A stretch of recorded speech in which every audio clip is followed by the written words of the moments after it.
Kembali lagi dengan saya Alifah yang akan memandu acara pada hari ini di acara podcast diskusi terkait dengan berhukum tanpa akal yang diadakan oleh Fakultas Hukum Universitas Atmajaya. Dan juga di sini saya tidak sendiri, saya ditemani oleh ada Pak Dodo, Pak Riti, dan juga Mas Billy. Tapi sebelumnya saya akan bacakan latar belakang narasumber kita pada hari ini. Yang pertama ada Dr. Hieronymus Riti, selaku Ketua Asosiasi Filsafat Hukum Indonesia periode Desember 2021 sampai Juni 2024, kemudian juga selaku dosen filsafat ilmu program Dr. UAJ, Bapak. Betul Pak Riti? Betul sekali. Betul sekali. Baiklah, selanjutnya di sebelah Pak Riti ada Pak Valentinus Dodo Suharto selaku mahasiswa program Dr. UAJ.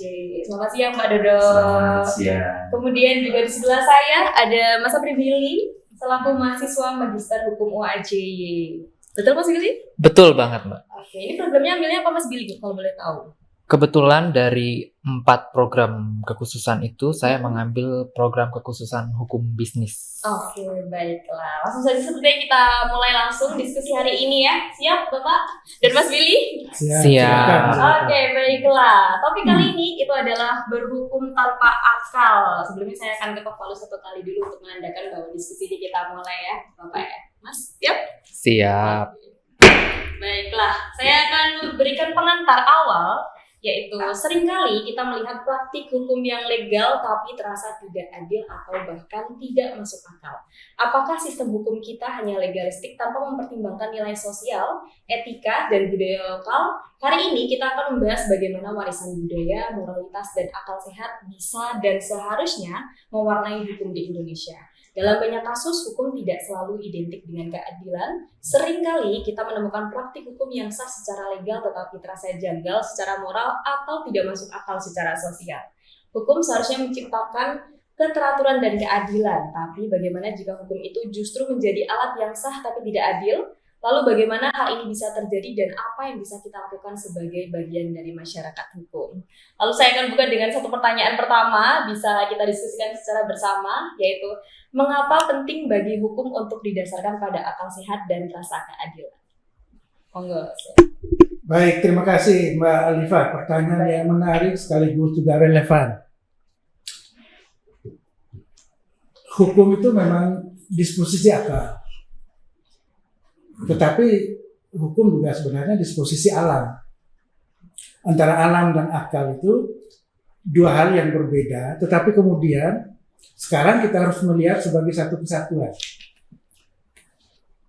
Alam itu memberi akal. Selain akal juga ada perangkat lain yaitu roh, rasa.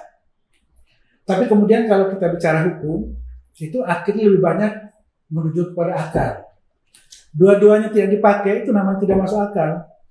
Di Indonesia sering seperti itu. Alam diabaikan, akal apalagi. Lebih banyak itu. Kita bisa melihat situasi sekarang ini, di mana akal sehat itu tidak digunakan. Maka pertanyaan tadi relevan menurut saya. Kenapa relevan? Karena pentingnya akal itu. Tetapi jangan melupakan alam sebagai sumber dari akal. Ya enggak Mas Dodo? Ya. Itu. Lagi Bapak?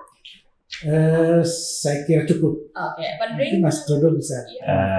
Baik, ya, kalau kita bicara kepada ranah hukum itu kan kita lihat produknya. Kita lihat hukum itu kan bertujuan untuk ketertiban.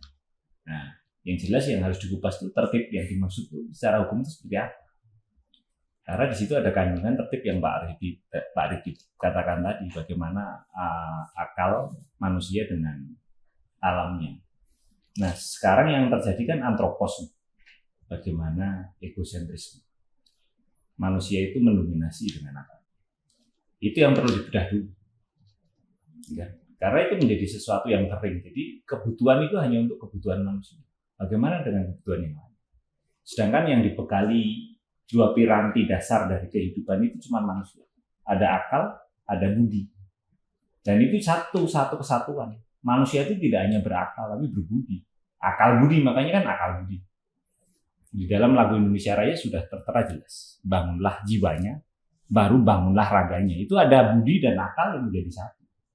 Kalau mau akal saja dirubah saja lagu Indonesia Raya, bangunlah raganya saja, jiwanya nggak usah. Waduh. Nah itulah yang kita Bahaya. bicara. Iya, hukum tanpa akal bukan berarti nggak pakai akal, tetapi hukum harus pakai akal dan budinya, tidak hanya salah satu, itu nggak bisa, itu harus satu satu. Kurang lebih seperti itu. Jadi Mas Bini mungkin ada komentar? Iya, saya itu mencoba untuk kemudian bagaimana konkretnya hukum yang yang berhenti pada akal, tapi tidak masuk ke dalam ranah budi, gitu ya Pak ya. Karena kan katanya kan salah satu keunggulan manusia itu adalah dikaruniai budi, begitu ya Pak ya. Yang membedakan dari hewan dan kawan-kawan yang lainnya itu sebagai penghuni bumi. Saya itu mencoba mengulik beberapa regulasi atau norma yang ada di Indonesia itu ketika bagaimana pembentuk hukum itu berhenti pada akal saja. Misalnya kalau kita membaca di dalam undang-undang terkait dengan perlindungan anak itu tuh lucu menurut saya. Karena apa? Karena kepala dari undang-undang itu berbudi, tapi badannya itu hanya berhenti pada akal. Misalnya kita baca di dalam undang-undang yang terkait dengan ada larangan dalam pasal 76 itu ya, terkait dengan larangan membiarkan anak dalam kondisi terlantar. Orang itu dilarang loh membiarkan. Kalau kita melihat ada anak terlantar itu lalu kemudian kita biarkan dia begitu saja, itu dilarang menurut undang-undang dan ada sanksi pidananya gitu. Nah, orang kan salah satu cara orang kemudian merespon itu adalah dengan gimana caranya? Ya dia dengan mengadopsi si anak itu tadi. Nah, masalahnya dalam undang-undang yang sama juga terdapat ketentuan yang menurut saya diskriminatif. Calon orang tua angkat harus seagama dengan agama yang dianut oleh calon anak angkat dalam hal ini tadi. Padahal jelas di dalam konsiderannya itu mengatakan bahwa undang-undang ini dibentuk. Salah satunya itu adalah untuk mengatasi diskriminasi terhadap anak. Lalu kemudian asasnya juga jelas, non-diskriminasi. Nah, di sini saya melihat bahwa orang itu ketika membentuk hukum itu memang ada masalah dengan budinya sepertinya. Artinya dia tidak sampai pada nuraninya, tidak sampai pada budi, hanya berhenti pada akalnya saja. Maka kita melihat dalam satu undang-undang yang sama ada antinomi antara kepala, lalu kemudian dengan leher, dengan perut si undang-undang itu saling bertentangan satu sama lain. Nah itu menurut saya tadi itu kalau ditanya kenapa penting hukum itu harus didasarkan akal sehat dan rasa keadilan, menurut saya lebih daripada itu ya harus didasarkan pada budi. Kalau enggak ya produknya jadi kayak begini nih. Berketimbangan ya Mas? Iya. Baik, terima kasih Mas Billy. Lalu selanjutnya saya coba akan tanya pada Pak Riti terkait dengan apakah hukum Indonesia hari ini sudah lebih tunduk pada teks atau konteks? Hukum itu ada konteksnya, ada teksnya. Perlu kita ketahui bahwa sejauh saya amati di Indonesia, pertama-tama hukum itu dipandang sebagai teks. Dan teks itu adalah kertas yang berisi berbagai macam norma. Maka itu disebut sebagai teks dalam arti yang paling sempit. Jadi kalau di Indonesia orang berbicara tentang hukum itu pikiran pasti, ya tidak saya pastikan 100%, tapi saya yakin bahwa pikirannya itu menuju kepada teks dalam pengertian undang-undang. Undang-undang A, undang-undang B, pasal A, pasal B, itu terutama yang muncul ya. Padahal teks sebetulnya dalam arti yang lebih luas itu artinya jaringan makna, tekto. Dari bahasa Yunani, teks itu artinya tekto. Tenunan, jaringan. Yang namanya tenunan, jaringan itu kan tidak hanya dari satu benang, tapi dari banyak benang, terus kemudian dijahit, berjalin dengan yang benang-benang yang lain. Sebetulnya teksnya itu, sehingga makna teks itu menjadi sangat luas. Sehingga kalau kita mau mengotak-atik hukum ya, lihat dari substansinya, itu terdiri dari banyak hal. Nah, konteks itu sebetulnya lebih menunjuk pada situasi real. Dalam konteks apa, dalam situasi apa. Jadi, antara teks dan konteks mestinya itu tidak boleh dipisahkan. Karena konteks itu terdiri dari teks, konteksnya perkawinan, anak terlantar. Itu maknanya kan banyak tuh. Terdiri dari banyak teks. Nah, sementara itu sebaliknya, kalau kita berbicara soal teks, itu pasti juga menyangkut konteks. Nah, tapi di Indonesia, sejauh saya paham pertanyaan tadi, ya lebih banyak teks dalam pengertian aturan, sehingga lalu dicap sebagai positivisme. Artinya text minded. Nah, persis itulah yang oleh almarhum Sacipto Harjo itu ditolak. Hukum itu bukan peraturan, artinya hukum itu bukan teks dalam pengertian kertas itu, tetapi perilaku. Nah, kalau bicara perilaku, kembali yang disampaikan oleh Mas Dodo atau Pak Billy, Mas Billy tadi, Mas Billy, yaitu tidak hanya badan, tapi juga kepala. Kepala tanpa badan itu hantu tuh. Kuyang, Pak. Nah, kuyang. Badan tanpa kepala tuh kayaknya juga sama ya. Iya, Sehingga harus ada hal yang utuh bicara hukum tuh, kepala dan badan, budi dan akal. Kalau akal saja ya, tidak apa-apa sih sebetulnya, di dalam akal ada budi. Tetapi kalau tidak masuk akal, artinya menjauhkan budi, ya juga repot. Makanya akal dan budi itu ya menjadi satu kesatuan.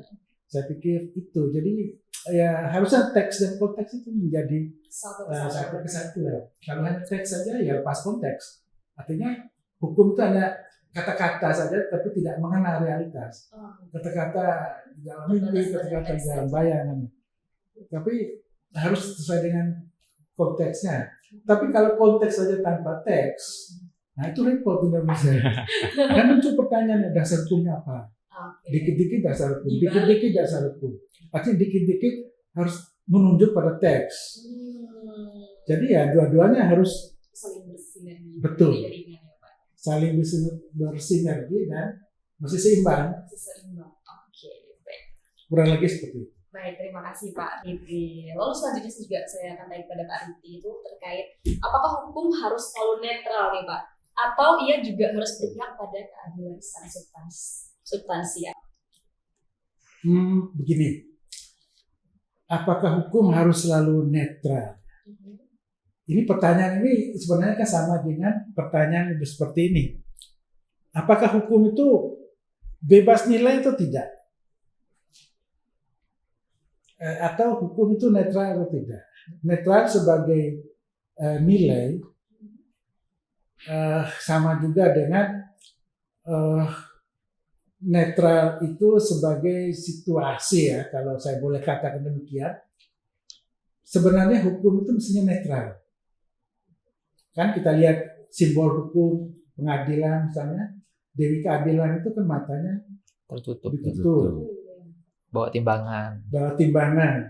Apakah itu masuk akal? Mengadil itu tutup mata. Gitu. Bawa pedang lagi. Nah, betul.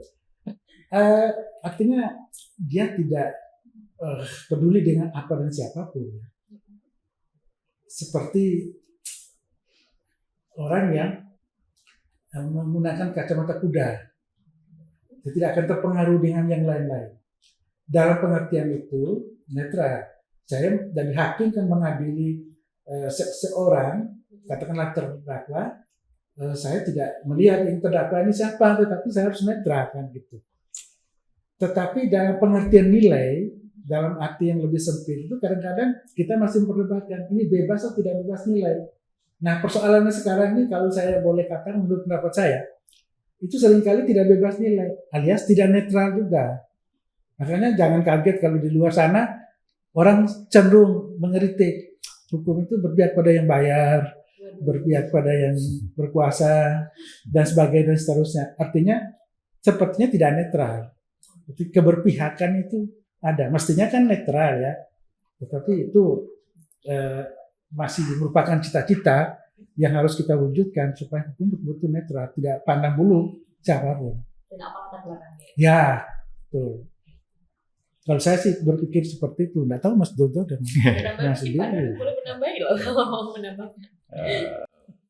Baik, menarik yang dikatakan Pak Riti ketika bicara netral dan keadilan itu kan jangan-jangan yang dimaksud netral itu yang adil, karena kan itu menjadi seperti terpisah antara keadilan dengan netral itu.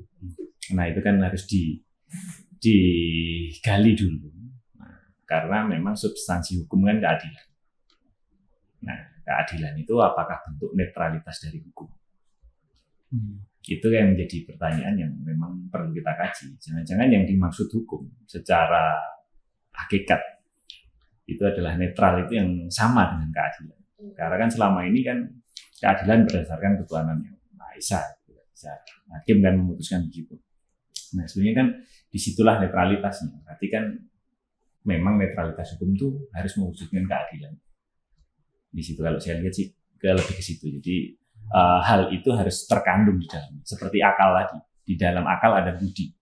Di dalam netral itu ada keadilan. Kalau itu dipisahkan ya menjadi seakan-akan ya nggak nyambung. Ya.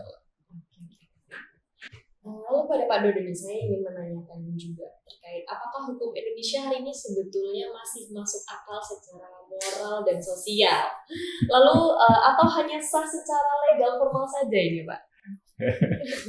Ini Pak Riti yang akan tertawa keras kalau saya jawab. Waduh. Nggak apa-apa Mas, bisa jawab aja. Karena pertanyaan itu tadi itu mancing itu. Karena akhirnya kan kita harus memberi penilaian alias mengevaluasi. Tadi pertanyaan apa tadi? Pertanyaannya adalah apakah hukum Indonesia hari ini masih masuk akal secara moral dan sosial atau hanya sah secara legal formal saja?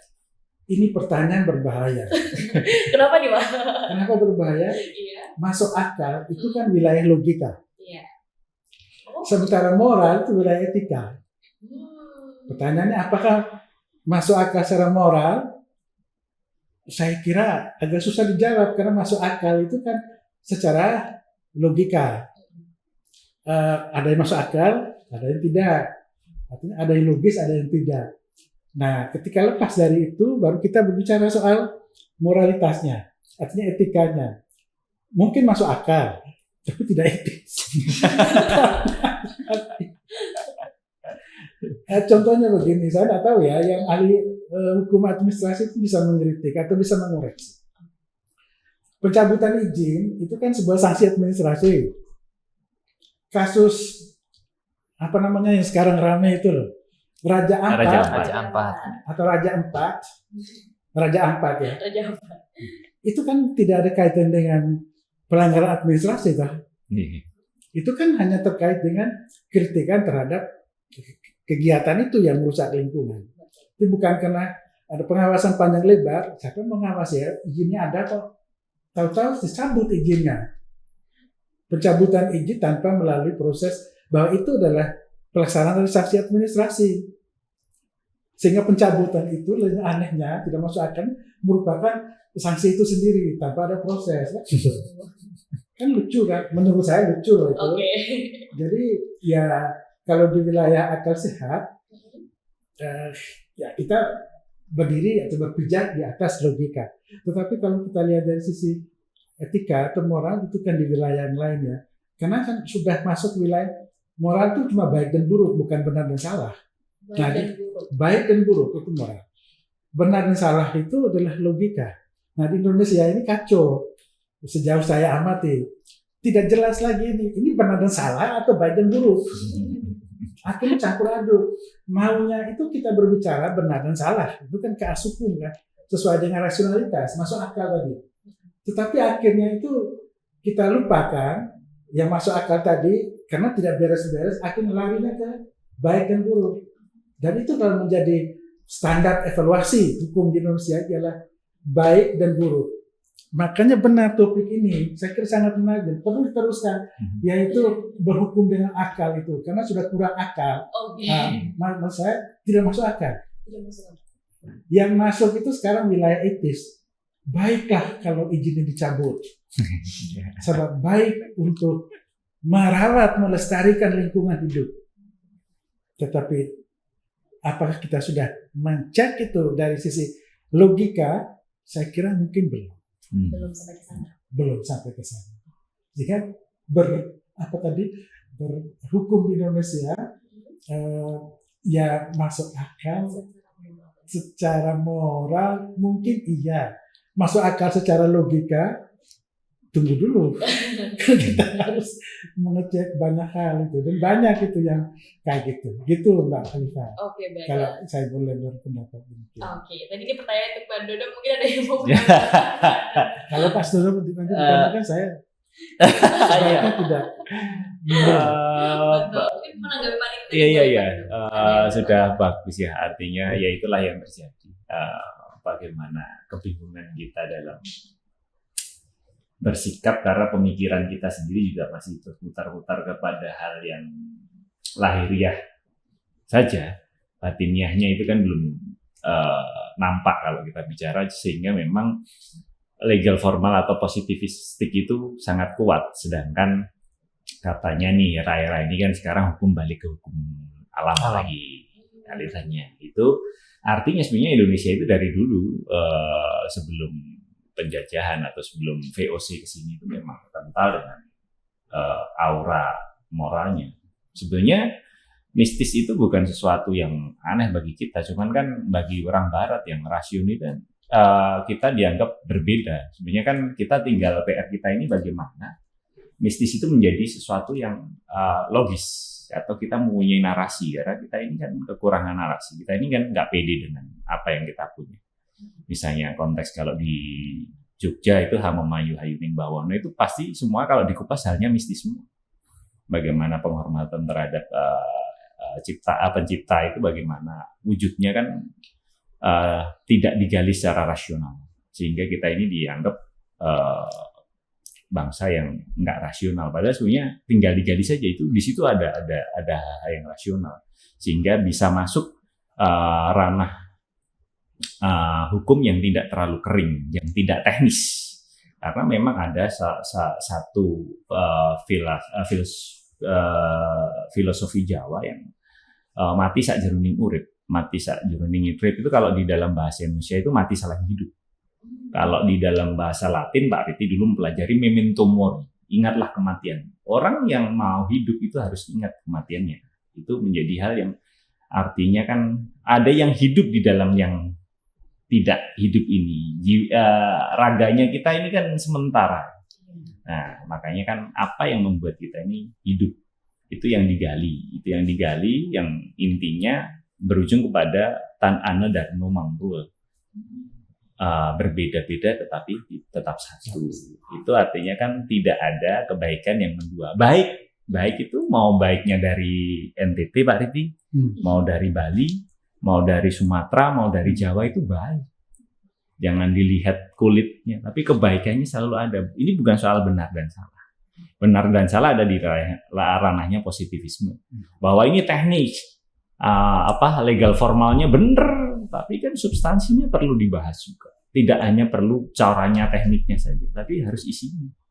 Ini nanti kalau kita bicara tersurat-tersirat, kebalik lagi. Tersirat itu yang tertulis, tersurat itu yang di dalam, tapi kita bacanya kebalik. Yang tersurat itu yang dipikir tertulis, tersirat itu yang dipikir yang tidak tertulis, bukan, itu kebalik. Nah itulah seperti itu lah, kita mulai dari kebingungan dulu. Nah kebingungan itulah yang harus digali supaya kita tidak terlalu bingung.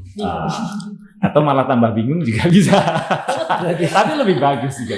Karena bonum comune, kebaikan bersama ya Pak Ridi, bukan kebenaran bersama. Kebaikan bersama. Bonum comune. Hukum kan endingnya ke bonum comune, kebaikan bersama. Artinya kan tadi Pak Ridi, sudah bukan masalah benar salah, tapi baik, etis. Saya boleh tambahkan sedikit. Boleh. Sebelum Mas Billy sabar. Jadi begini, ada satu hal yang saya merasa tertarik yang disampaikan oleh Mas Todo tadi, yaitu mistik. Pertama, kita tentu saja menghindari itu ketika berbicara hukum di wilayah yang rasional atau wilayah ilmiah yang serba masuk akal. Padahal mistik kalau kita lihat dalam berbagai macam literatur yang disebut dengan istilah mistisisme atau mistisisme punya sejarah yang panjang. Bahkan dunia filsafat, kalau boleh sebut kata itu, mulai dari filsafat Yunani kuno sampai dengan filsafat di era postmodern itu sangat punya perhatian terhadap mistisisme dalam konteks sebagai dunia yang prakognisi atau dunia budi atau dunia rasa. Nah, fungsi mistik tadi sebetulnya kan bukan mengarahkan perilaku supaya kita percaya pada hal-hal konyol, hal-hal yang sia-sia, tetapi dia itu adalah sebuah pengalaman batinnya yang membuat hukum itu menjadi hidup. Saya kira mungkin teman-teman yang belajar hukum itu masih ingat itu ya. kan selain hukum yang positivistik seperti di Indonesia itu kan juga ada hukum yang hidup, the living law, atau bahasa Jermannya agak keren dikit ini, das lebendiges Recht, Waduh. hukum yang hidup. Nah, kata hidup ini pasti lawannya adalah kata mati. Nah, hukum yang hidup itu hidup dalam pengertian sangat luas. Mas Billy dan Mas Toto mungkin bisa menjelaskan, menambahkannya. Dan di dalam kehidupan itu kan kita tidak bisa hanya menentukan satu faktor ya, harus begini, harus begitu. Tapi banyak dimensi yang lain yang sebenarnya sangat penting. Hamayu hayuning bawono. Bukan berarti seolah-olah jangan membuang limbah. Kita melestarikan dan merawat lingkungan hidup saja. Tidak, tetapi menjadi pamong itu loh. Orang yang ngemong terhadap lingkungan hidup itu kan nilai mistiknya ada. Saya memangku lingkungan hidup itu ya. Dan itu artinya jauh lebih dalam daripada sekedar setiap orang dilarang membuang limbah media lingkungan hidup. Itu tidak konyol memang, itu baik. Sebab itu kan kata-kata aturan. Tetapi ada tanda petik dunia mistik di dalamnya. Itu penting sekali itu. Membuat kita punya perilaku menjadi baik dan benar ketika dilengkapi dengan keyakinan bahwa kita harus merawat lingkungan hidup dan sebagainya ya melalui peraturan yang ada. Sehingga peraturan itu bukan paling utama sebenarnya. Intisarinya itu adalah banyak sekali katakanlah roh ya, semangat, budi, hati nurani, perasaan yang membantu akal sehat bisa mengarahkan perilaku atau hidup manusia. Jadi saya kira baik itu mistisisme itu. Jadi bukan mistisisme itu dunia mistik, percaya pada setan, hantu, jin dan kawan-kawannya, bukan.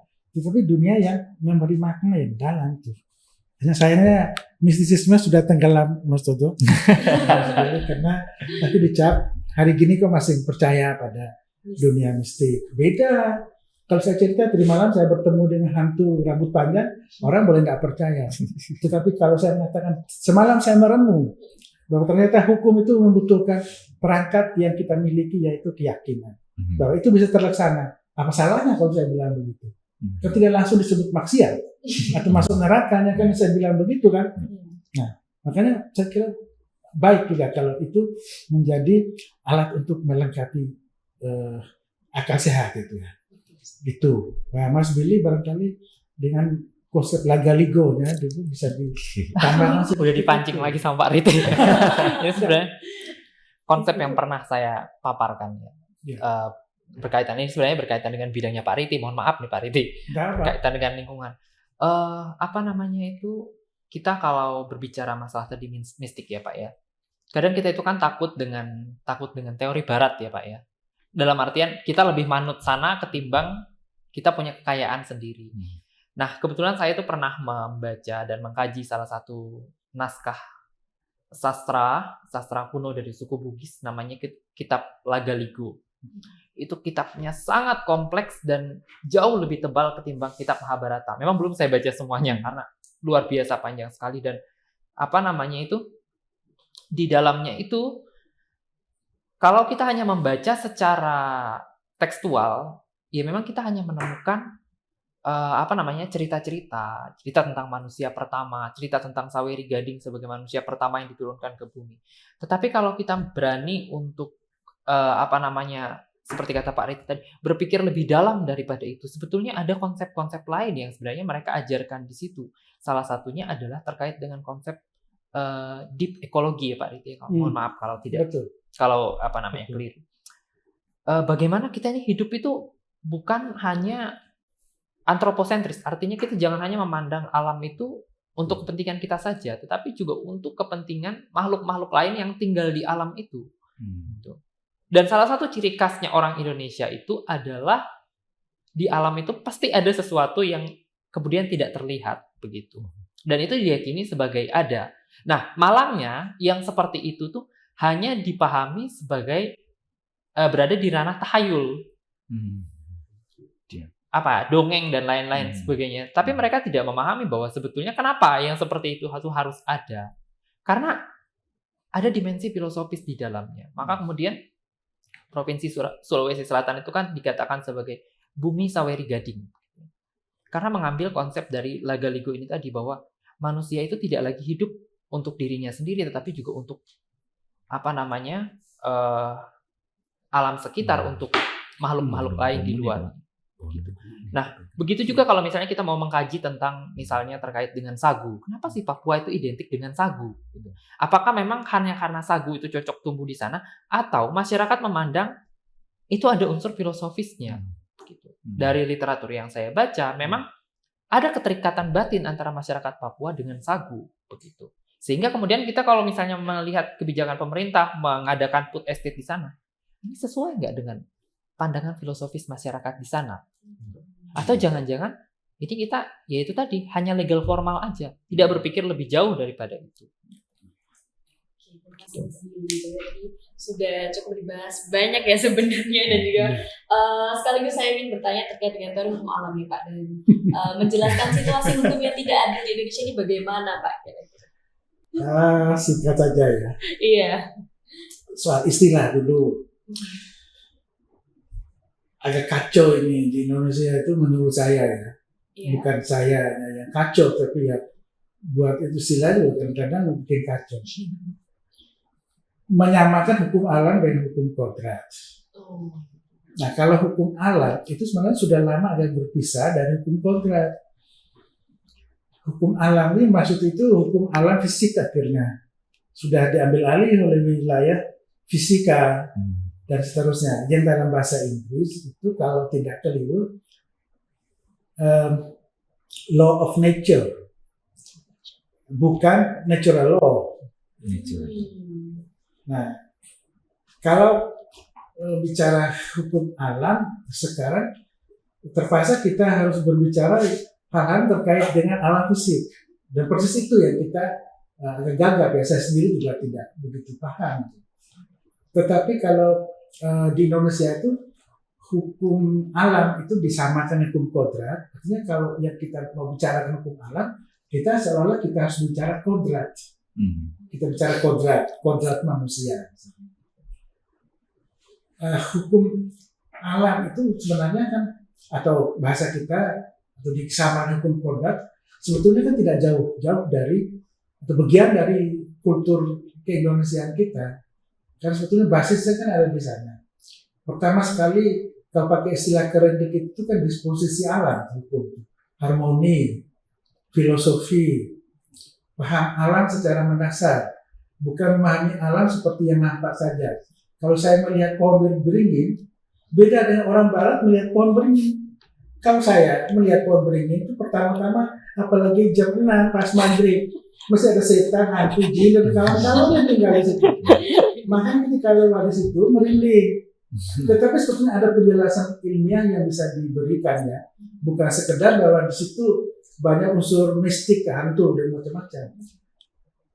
Sebetulnya bukan karena di situ ada mistisisme sehingga lalu menakutkan orang untuk tidak lewat di situ. Tetapi itu kan pertama simbol alam, yang kedua dia itu berguna sebagai sesuatu yang membuat kita selalu berpikir bahwa pohon itu tidak hanya sekedar kayu dan daun, bunga, buah, tetapi ada kesatuan dengan alam di situ. Sehingga tidak boleh sembarangan itu menebang. Nah, karena kita memaksa diri untuk kalau bisa saya menebang, rasa takut itu muncul. Rasa takut akan simbol yang kita telah buat sendiri, bukan karena setan yang tinggal di situ. Karena yang tinggal di situ berupa setan, jin dan kawan-kawannya, itu bukan sesuatu yang ada di situ. Kita paksakan supaya harus ada di situ. Sehingga setiap kali lewat di depan atau di bawah pohon beringin, pasti takut. Karena kita memasukkan setan ada di situ atau satu ada di situ. Kita yang masukin. Kita yang masukkan. Makanya ketika itu kita diskusikan dengan dunia barat, nonsens, tidak masuk akal. Ketika mereka lihat pohon beringin, yang mereka pikirkan kayu, duit, gergaji.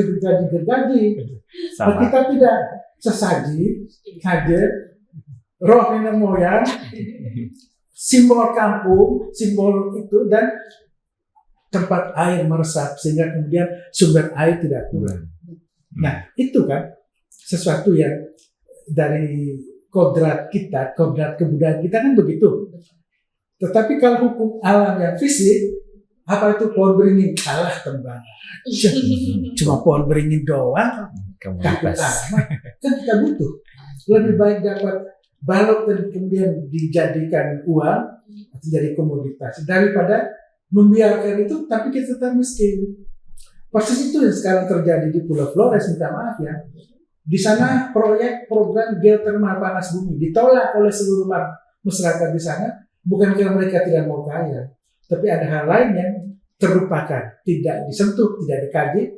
Datang dengan datang, ambil panas bumi demi kesejahteraan. Masyarakat menolak. Yang nolak itu, minta maaf jujur aja, bukan orang yang asal tolak karena jengkel, tapi karena orang-orang yang intelektualnya tinggi. Lah uskup-uskup sana dokter semua, dokter luar negeri, mereka tolak.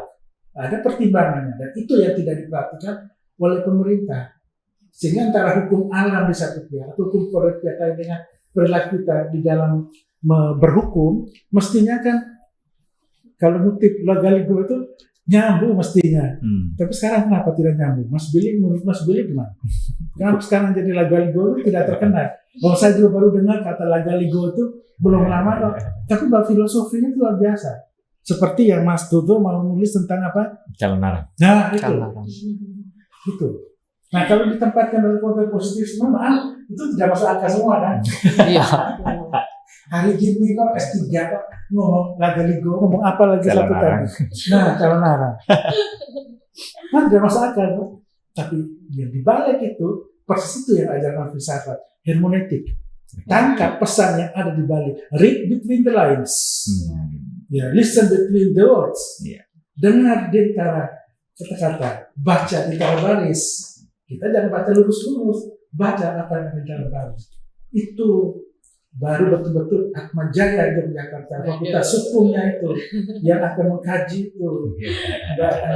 Menurut saya penting itu. Iya, baik. Selanjutnya ini coba saya akan alihkan ke Mas Billy, Pak. Boleh? Ini coba boleh Mas Billy. Saya akan terkait dengan restoratif justice nih. Sebenarnya bisa tidak sih menjadi alternatif utama dalam penegakan hukum pidana di Indonesia? Ya, dari tadi kita ngobrol terkait dengan alam, sekarang masuk ke hukum pidana ya, Mbak. Iya, kita coba agak lompat pagar untuk karena saya lebih banyak diam. Iya, saya nggak hanya Mas Billy ya. Ya, sebenarnya kalau bisa juga saya bisa diam ya.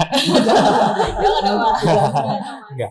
Jadi gini ya, kalau ditanya sebagai alternatif utama dalam hukum pidana, itu kita juga harus melihat bahwa sebenarnya di dalam hukum pidana itu kan peradilan pidana itu kan atau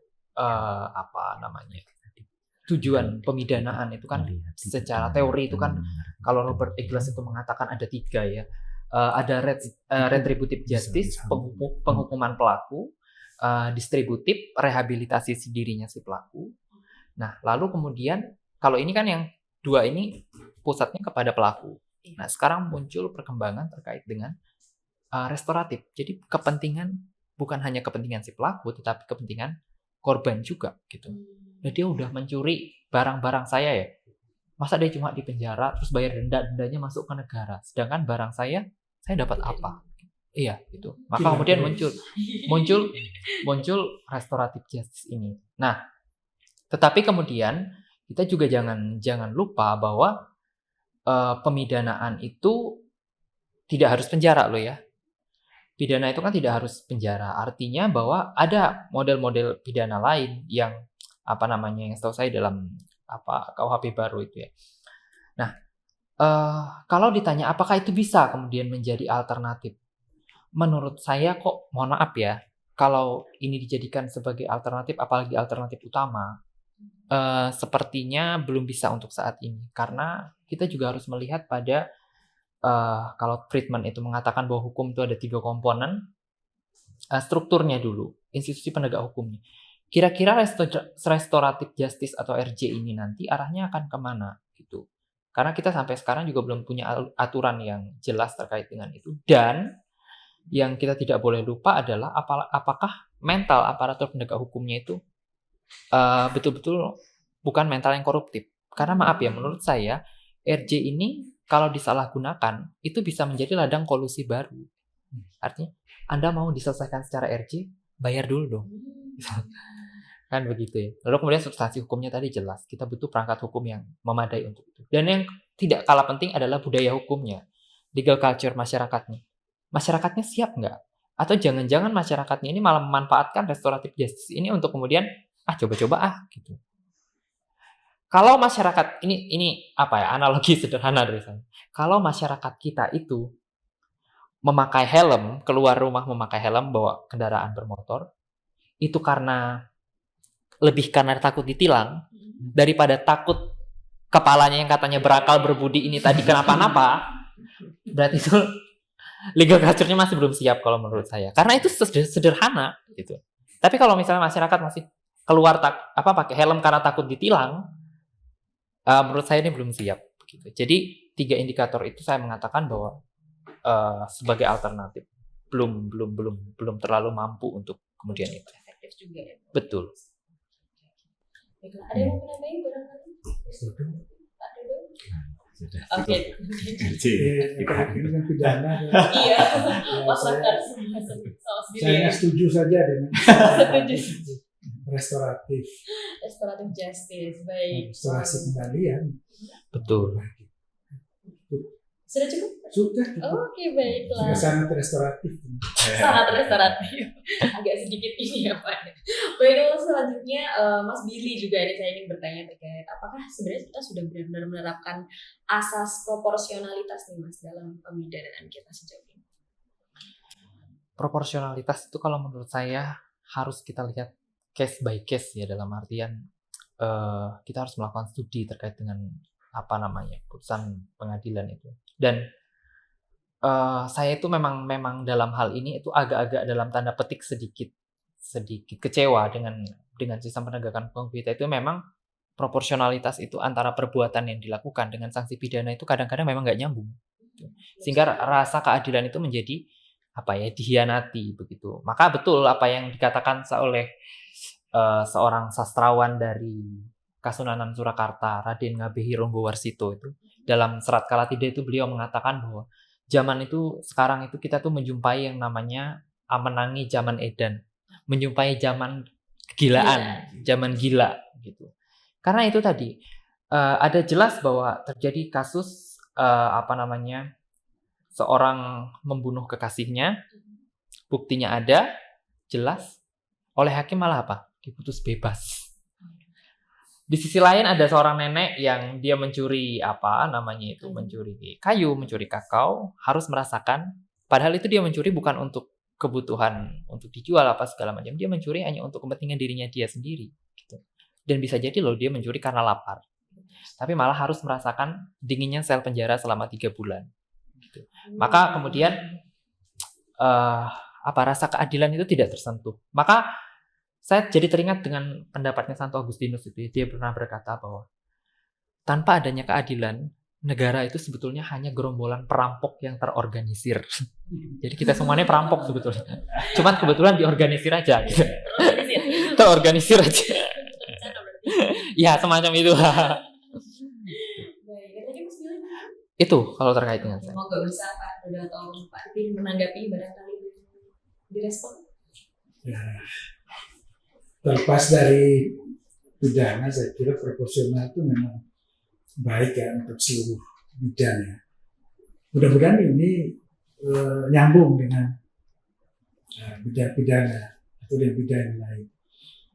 Apakah proporsional itu adil? Menurut saya, ya juga ada keadilan di sana. Jadi saya pernah memberikan contoh ini di kelas atau di mana saya lupa. Saya membagi kue kepada 2 orang anak, tidak sama banyak. Saya dilihat dari jauh oleh tetangga berlaku tidak adil. Karena keadilan bagi dia adalah sama rata, sama banyak pula. Soal rasa belakangan dulu. Yang penting kan sama. Dia katakan kepada saya, Bapak tidak adil. Lalu saya katakan, saya adil. Kenapa adil? Kan tidak banyak. Sedikit itu dibedakan sesuai dengan porsinya, proporsional. Yang satu tadi tidak suka kue, manis pun tidak suka. Yang satu senang sekali. Yang satu ini saya kasih, tapi dia tidak terima. Saya nggak suka kue kalau manis. Kasih saya cukup sedikit. Nah, yang sebelahnya, yang satunya senang banget, kasih dia lebih banyak. Yang satu merasa bahwa kepentingan dia ketidak suka terhadap kue tadi terpenuhi, yang satu yang suka juga terpenuhi. Kan proporsional. Betul juga Bapak. Kan adil toh. Jadi tidak sama bukan berarti tidak adil. Iya. Kembali ke istilah tadi, proporsional tadi. Saya pikir iya ya. Apa tadi yang disampaikan Mas Billy menarik ya. Sejak kita masih punya waktu sedikit, itu yang disampaikan tadi apa tadi Mas Billy yang tadi disampaikan? Terakhir. Yang tidak ada gunanya tadi itu apa tadi? Saya kok jadi lupa itu karena berpikir mau saya katakan tadi. Apa tadi ya? Ada kalimat yang menarik tadi. Kalau masih sempat diulangi, silakan. Apa tadi ya? Coba Mas Billy tadi. Apa? Menangi zaman edan tadi, Pak? Menjumpai zaman sebelumnya lagi. Sebelumnya. Sebelumnya lagi itu menarik tadi. Yang mana nih kira-kira? yang mana kira-kira, Pak? Saya tuh ngomong banyak-banyak tuh. Moralitas itu apa tadi ya? Jadi kan ada mudah-mudahan ini nyambung. Di Indonesia itu gini, ada dua istilah yang berbeda tapi maknanya dibuat sama, demi kewajiban dan sesuai kewajiban. Jadi saya melakukan sesuatu itu ya sesuai dengan kewajiban, saya harus melakukan sesuatu. Jadi saya tidak melakukan sesuatu tidak sesuai kewajiban, saya salah. Tidak peduli dengan efek jangka panjang. Makanya dalam filsafat itu minta maaf, dibedakan itu. Lebih baik saya lakukan satu demi sesuatu yang jauh ke depan, meskipun itu dengan risiko melanggar aturan, daripada sesuai dengan kewajiban tapi mencelakakan. Nah itu kalau silakan Mas Billy merumuskan itu dalam itu apa namanya prinsip proporsionalitas. Jadi proporsionalitas ini menurut saya itu baik ya, sesuai dengan porsinya. Jadi kalau saya makannya satu genggam ya jangan dipaksa dong satu piring hanya supaya demi sama dengan orang lain. Ya enggak Mas Dodo? Kalau kita melanggar porsinya itu, nah, gitu. Nantilah untuk diskusi selanjutnya. Edisi selanjutnya. Betul. Jadi biar teman-teman nanti juga ikutin edisi yang selanjutnya nih Pak. Siapa tahu kita akan membahas terkait ini lagi ya Pak. Baik, kalau ini pertanyaan terakhir Pak, sebelum kita menyelesaikan diskusi hari ini, kita bisa diskusi bersama-sama terkait pertanyaan terakhir ini. Jika suatu hukum sah secara legal tapi bertentangan dengan rasa keadilan masyarakat, apakah hukum itu layak untuk ditaati atau tidak? Ayo dari siapa dulu? Mas Dodo dulu. Mas Dodo. Apa hukum layak apakah masih layak ditaati apabila suatu hukum sah secara legal tapi bertentangan dengan rasa keadilan masyarakat? Wah ini panjang kali lebar kali tinggi. Ya silakan. Baik berhukum yang baik kalau dalam konteks itu adalah melanggar aturan hukum itu sendiri adalah berhukum yang baik. Ya, jadi memang kembali lagi memang terminologi ketertiban itu kan yang harus kita kupas lagi. Yang dimaksud tertib itu apa sih? Tertib itu apakah sesuai dengan aturan yang dibuat atau sesuai dengan tujuan supaya masyarakat itu tertib? Tujuan supaya masyarakat tertib itu belum tentu sesuai dengan aturan. Makanya tadi kalau kita bicara living law, bagaimana hukum yang hidup itu kan harus wujud dalam peraturan. Yang mistis itu kan dilogikakan dalam wujud peraturan. Nah, apakah kalau kita bicara dalam konteks Indonesia, sudahkah peraturan yang sekarang berwujud itu, yang katanya logis itu sudah mengandung nilai-nilai mistis? Kalau enggak ya budaya hukumnya nggak akan tercapai. Karena memang dibikin, saya kalau di barat pakai helm, di sini pakai belangkon. Karena nggak pakai motor, pakai kuda. Paling banter pakai sepeda, gitu loh. Nah, itu kan perlu juga kenapa alasan helm itu ada, itu kan harus diliterasi kepada masyarakat supaya itu menjadi living law kita. Cuman kalau masyarakat kita dari dulu sambulan, coba lihat orang Jangkauan, kalau sudah pakai sanggul, pakai belangkon, pasti tidak pakai helm. Iya. Tilang juga. Ya kan ini mana nih kalau kita bicarakan artinya kan perlu dikaji lagi nih. Yang salah itu motornya, jalannya beraspal atau kitanya. Ya, polisi yang baik tidak boleh tilang itu orang. Nggak boleh tilang Iya. orang yang memakai pakaian adat. Betul. Ya kan kalau di Bali ada upacara adat itu bebas. Wajib itu menjadi tidak wajib. Kalau dilanggar itu kan bagi mereka masyarakat adat itu baik karena kamu taat kepada adat. Iya. Pakai peraturan lalu lintas bagaimana? Waduh. Iya kan makanya kan kita bicara bahwa konteks dalam tanda kutip ya harus mengakomodir bagaimana. Apakah ada batas kecepatan untuk orang yang tidak memakai helm, misalnya yang pakai pakaian adat, bukan yang kampanye terus nggak pakai helm, beda ya, itu beda.